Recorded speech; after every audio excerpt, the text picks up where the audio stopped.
সেটা ডাল ভাত হোক, তোমার হারাম আর অবৈধ উপার্জনের কোটি টাকার খাবারের চাইতে আমার ডাল ভাতের উপরে আমার আলহামদুলিল্লাহ।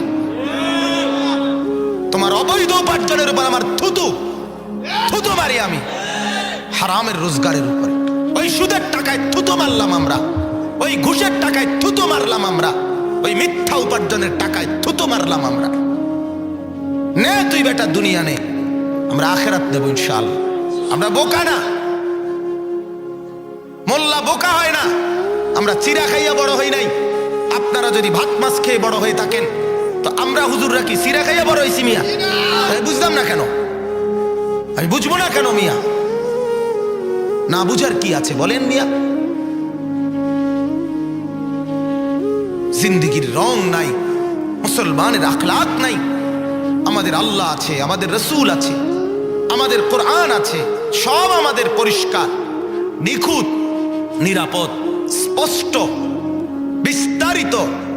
আমরা কেন অন্যের ধার ধারব বলেন? বাস রাগ হয়ে